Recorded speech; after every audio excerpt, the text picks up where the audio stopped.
Welcome back, everybody. We're diving into some really cool new research about how planets form, Yeah, it really changes how we think about systems with a bunch of planets. like a domino effect. Yeah, like one planet can actually help make more planets. Wow. So tell me, where did this research come from? Well, it's all thanks to some amazing observations Okay. from this incredible tool called ALMA, the Atacama Large Millimeter Submillimeter Array.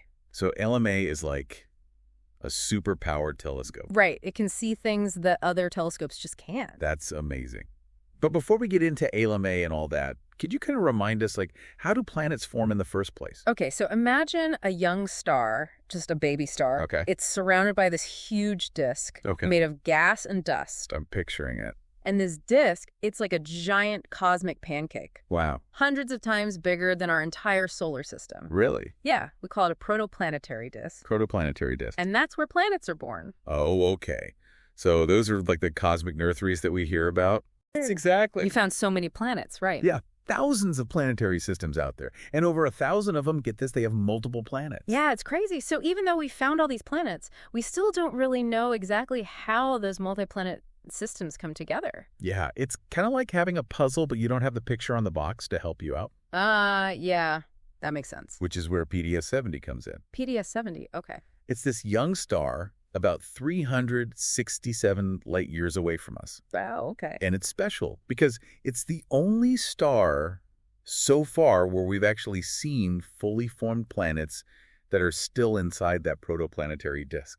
Wait, so we can like literally see these planets as they're forming? Yeah, it's like catching planet formation in action. That is so cool. But how do they even find something like that so far away? So astronomers were using ALMA to study PDS 70. Okay. And a few years back, they spotted this strange ring made of dust grains way out beyond where the two known planets were orbiting. So farther out than the planets that we already knew about.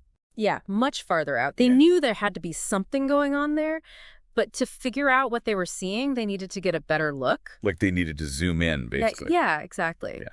So they used ALMA again, but this time they looked at a longer wavelength Oh, okay. that let them see deeper into that dusty disk. Right. And guess what they found? It was pretty amazing. Okay, I'm on the edge of my seat. Oh. What was it? Don't tell me it was aliens. No, not this time. Okay. What they found was a huge clump, A claw. a big clump of dust grains in this one very specific spot within that outer ring. Yeah.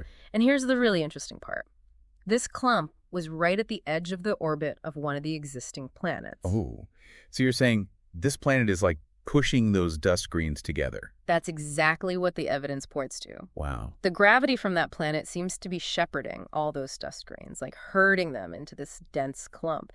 And the really exciting part is that clump, it's probably on its way to becoming a brand new planet. Hold on. So you're telling me that one planet helps make another planet? That's amazing. But how do we know that that's actually what's happening? Couldn't it have formed in some other way? Well, you're right. We can't be absolutely positive. I mean, there could be other explanations, and scientists are looking into all those possibilities. Okay, yeah. But this clump being right where the planet's gravity would be strongest, it makes this domino effect theory, it makes it seem pretty likely. Yeah, that makes sense. So this domino effect thing, if it's really happening, what does that mean for how we think about, planetary systems in general?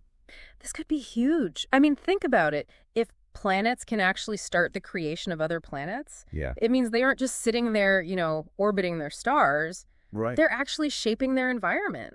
Yeah. And affecting how their systems evolve. Wow. That's a completely different way of looking at how these systems are formed. Yeah. So is that how our solar system was made? Did Jupiter have something to do with making Mars or even Earth? Well, it's possible. Jupiter is huge, right? Yeah. So much gravity. Yeah. It could have easily affected how the asteroid belt formed, Okay. even the outer planets.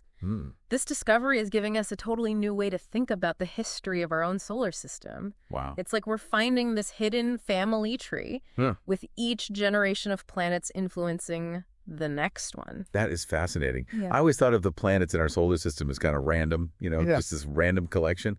But now it's like they're a family with a shared history that's like way deeper than I ever thought. Right. And now we have so many new questions. If this domino effect is common, how many other planets are out there hiding in these dusty disks, Yeah. just waiting to be born? Could entire planetary systems be forming this way? That's mind-blowing. Like, there could be so many more planets than we ever imagined. But here's something I've been wondering. If planets can help create other planets, could they also, like, mess it up? Mm-hmm. Like, what if one goes rogue, and messes up the whole domino line? That is a great question. It really shows how complex planet formation really is. Yeah. It's not like a simple recipe. There's gravity, dust, gas, and time. And even a tiny change can have a big effect. It's like a giant game of cosmic Jenga. If you pull out the wrong piece, the whole thing collapses. Good analogy. So what's next for this research? How do we go from, a theory to actual proof? Well, we have to keep watching PDS 70, Okay.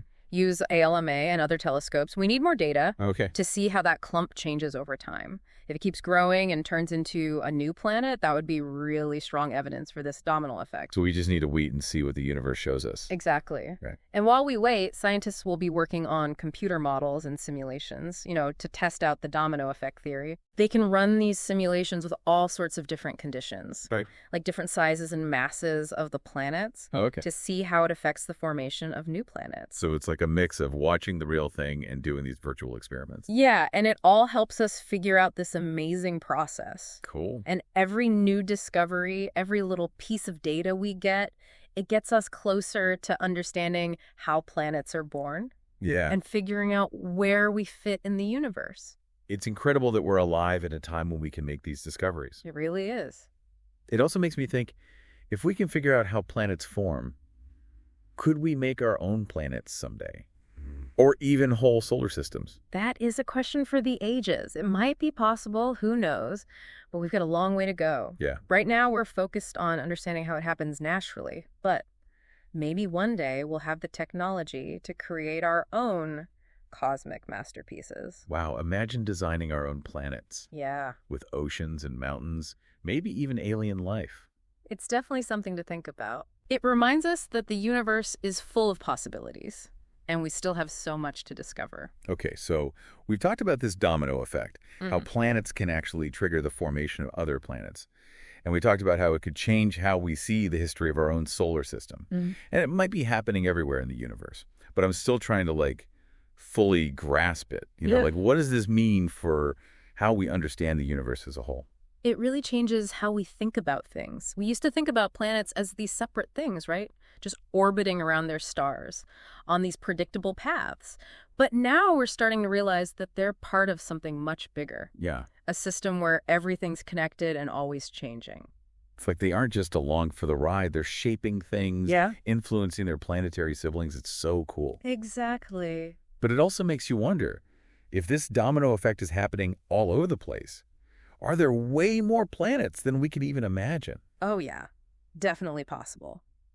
Think about all those protoplanetary disks out there. If each one can make multiple planets because of this domino effect, the total number of planets in the universe could be, well, it could be mind-boggling. It's hard to even imagine. It kind of makes you feel small, you know?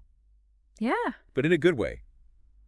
Like, it reminds you how much we still don't know about the universe. It really does. And we're just starting to explore all of this. We're still figuring out the tools and technology to really study these faraway planetary systems. Who knows what we'll find as our technology gets even better? Exactly. It's really exciting. I can't wait to see what's next for planetary science. Maybe one day we'll be able to travel to these planets and see this domino effect happening with our own eyes. That would be something else. Yeah. But even if we never get to visit them ourselves, we can still learn so much just by observing and studying them. Definitely. Every new discovery, every new piece of data we get, it helps us understand this incredible, vast universe. Oh, I think we've covered a lot today. My mind is blown. Mine too. I have a whole new appreciation for how planets form and for the power of scientific discovery. It's been great exploring all this with you and our listeners. Thanks for joining us for this deep dive into the world of planetary dominoes. Until next time, keep looking up and keep exploring the wonders of the universe.